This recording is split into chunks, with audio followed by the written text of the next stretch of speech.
the different ideologies, I guess, button heads a little bit. Like we watched a movie once about we watched A Few Good Men. It's a courtroom drama. That's Nicholson. You Can't Handle the Truth. Tom Cruise. Okay. You guys are so young. Maybe you don't know this thing. It's phenomenal. But yeah. But I showed that, and we were talking about it, and Jimmy, that same student, told me, he was like, you know what? I think that's ridiculous. You in America, no wonder your country's falling apart because you let that guilty man go free. And I was like, well, we have this idea of innocent until proven guilty. And he said, well, that's why your country's so weak. We don't have that. We think that we'd rather have 100 innocent people in jail than one guilty person go free. He told me that specifically, and I was like, that's wow. like the opposite of what we yes. think. Yeah, that's crazy. There's just a big that was a stark difference there, right? Yeah. And so when you think about governing and stuff like that, part of it was I didn't ever know my students actually believe that, because it was really easy to go in there and look at my students and then come off and feel very arrogant, like, man, these guys are so brainwashed. I can't believe they actually believe this stuff. And it's very arrogant. The reason I say it's arrogant is because it's one thing for me to come over from the US with all the privileges I had with my passport, right? The worst thing that was going to happen to me in China is I would be deported, right? If I broke rules, they were going to deport me. And that was it. I get to go home, right? Yeah. Because of the protections that my passport and my citizenship in the US allowed for, as compared to my students there. I mean, they could make a mistake just by saying something or letting something slip that would then significantly alter the trajectory of their life because of the governing influence, because of the party control. Crazy, yeah. So, I mean, it was... I ran afoul a few times with the party officer. The party officer would come and talk to me and like say, well, we heard you were doing this, and which is when I realized I probably had a mole in one of my classes, like that was reporting the things I was saying. Oh wow.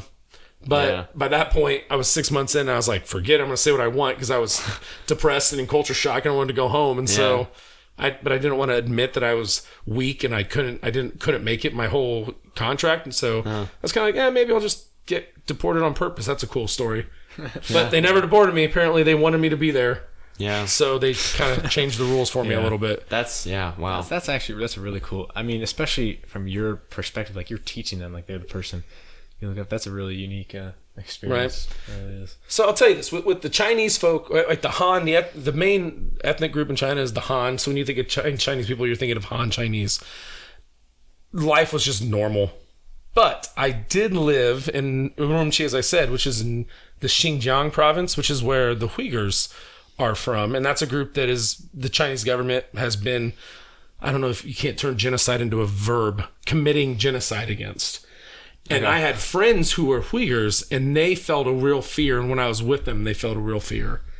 Like even back in 2003, and that was before the Chinese government really kicked up their oppression of the Uyghurs even more. So I was exposed to that as well. So I had my Chinese students, they're just living their lives, but my Uyghur students would only meet me at certain places at certain times because they didn't want attention brought to them. Like, so that was, I mean, it was definitely eye-opening for someone who had grown up in the Midwest. Yeah. A white dude growing up in the Midwest who never experienced any sort of oppression of any kind at all. Yeah. To then get dropped into that. So if one of your students is saying, like, sticking up for the Chinese government, I mean, were you taught how to respond to that, or did you have a specific way that you went about it? I wasn't taught how to respond to it. I would just, my natural response was just, oh, okay, that's interesting. I think we think very differently. And then just kind of leave it at that.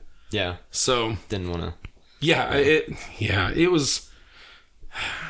It's a whole different place.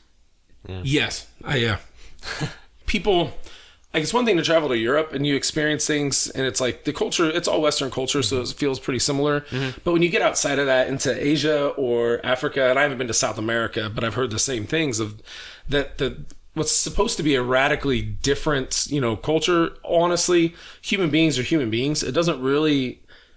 Like, I remember sitting once at the end of my year there. I had been invited over to one of my students' houses for dinner, and this was one of my best students. His name was Jimmy. The same way y'all choose Spanish names in Spanish class. Oh, yeah, okay. They chose English names. So his name was Jimmy. And he was a member of the Red Army. And he was actually, technically, when you join the Red Army in China, you're not allowed to speak to foreigners, but he was like he thought it was so important for him to learn English to advance China that he's sneaking over to take the classes. But he's somebody I got rather close with, and we had butted heads several times during the year about essentially, like, he was very focused on, we need to do things that are best for China as a whole. It's really easy to oversimplify this and say, well, the Chinese are really focused on more collectivism, more what's best for the culture or for the community as a whole rather than individuals, and that we in the West are focused on individualism. And in some ways that's true, but it's also an oversimplification.